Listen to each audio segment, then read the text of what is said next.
Welcome to another edition of WorldView. My name is Josh. And my name is Sophie. Our lead stories this week come from the two Koreas. Diplomatic relations between China and North Korea have been steadily deteriorating. The root of these problems is North Korea's continued insistence on threatening major world powers, such as the United States. China has always sided with North Korea in the past, but recently North Korea has refused to listen to China's advice. Last Saturday, U.S. Secretary of State John Kerry arrived in Beijing to talk with the Chinese government about their persuading North Korea to stop making threats towards the U.S. and other countries. According to Kerry, it will be a huge mistake for North Korea to do a missile test because it would further isolate North Korea and further isolate the North Korean people. They are frankly desperate for food, not missiles, said Kerry. The current president of South Korea is being described as battle-ready. She is known to be a very tough woman and puts her country first. Since she is the first female leader of South Korea, there have been many skeptics of how well she could lead the country, but so far she has shown she is perfectly capable. Some are worried, however, that if North Korea was to attack South Korea, Park would respond too harshly and cause more problems. Racial segregation in South Africa was a problem for decades. But thanks to Nelson Mandela's leadership, the apartheid system came to an end.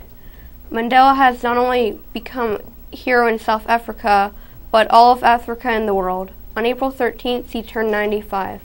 However, he is not immune to health problems. 3 weeks ago, he was hospitalized for pneumonia. Fortunately, he's been feeling better lately and was discharged from the hospital.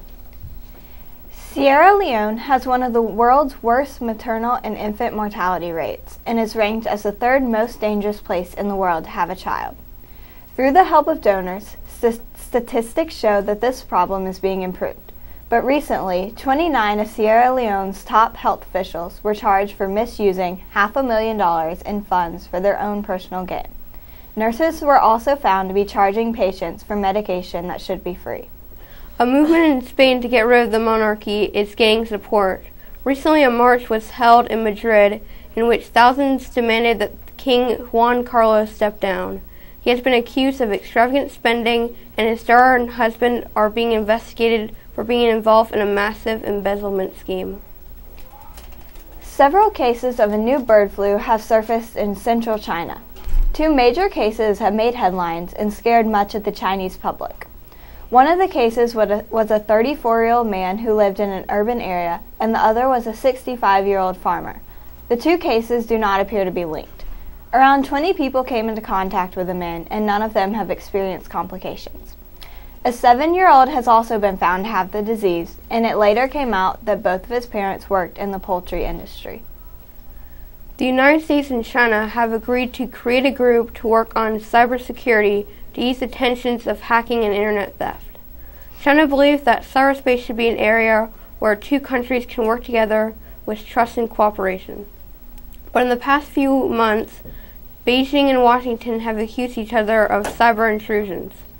The U.S. blames a Chinese military unit for hacking attacks against the U.S. The Egyptian president, Mohamed Morsi, is tweeting to show off his softer side to the Egyptian people. He has also removed the criminal complaints his office filed against several journalists. While Morsi has removed his complaints, no other members of his political group followed him. Also, Morsi expressed in interviews this week that the country is heading towards democracy. This past week, the majority of Puerto Ricans voted in favor of statehood. This vote was the first in 45 years to get a majority of Puerto Ricans to support this initiative, with 54% of the population voting yes. But before Puerto Rico becomes a state, the President's advisors need to make sure that Puerto Rico's becoming a state follow constitutional guidelines. Emma has information on service opportunities. There are lots of service opportunities for those of you who want to serve while getting service points.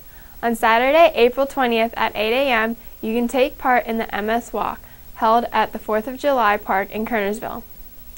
Join the Summit Girls team for the Girls on the Run race on April 27th out at Haynes Park and a 5K Family First run at the Williams G. White YMCA. On May 4th, you can run or walk the Susan G. Komen race for the breast cancer cure. May Frolics needs students to set up and main booths on May 6th. Sign-up sheets are located outside the 9th grade lounge. Jacob has this week's editorial. Well, it's that time in history again where scientists get bored and start doing rather questionable scientific things. On the table now is bringing back many extinct species through the process of cloning. In fact, successfully cloning cats and sheep have been experimented with for the last several years. Cloning animal species, or de-extinction, follows the same premises as cloning living species. How do they do this, you ask? Old DNA samples are extracted from the animal's remains and reassembled into a full genome. This newly assembled DNA is then injected into the embryonic cells that have their own DNA taken out. A surrogate mother must then be found to carry the egg. You know, piece of cake. So, if scientists already know how to clone animals, what's taking them so long to try to bring back the extinct? Well, as science and technology becomes more advanced, scientists feel that they can successfully clone many extinct species, including the Carolina parakeet, the quagga, the passenger pigeon, the dodo, the mastodon, and even the woolly mammoth. This will come with a rather large price tag, around several $100,000. Sadly, dinosaur remains are simply too old to try to bring them back. Even with all of these issues set aside, I feel there are some issues with bringing back these animal species. The main issue is why. If we were to bring back one of these species, what would we do with it? Since reintroducing it to the wild will interrupt the ecological cycle, would we really be doing it any good? And will we be doing the whole animal kingdom any good? I feel that our energy and resources could be better used somewhere else. The weather this weekend looks great. On Sunday, it will be partly cloudy with a high of 66 degrees and a low of 44 degrees. On Sunday, there will be sunny skies with a high of 64 degrees and a low of 45 degrees. Our random city of the week is Nothing, Arizona. On Saturday, Nothing will be partly cloudy with a high of 77 degrees and a low of 43. On Sunday, it will be clear with a high of 77 degrees and a low of 43 again. That's everything from Nothing. Thanks everyone, and thanks to our crew. We will return next week. Goodbye. Have a great weekend and be safe.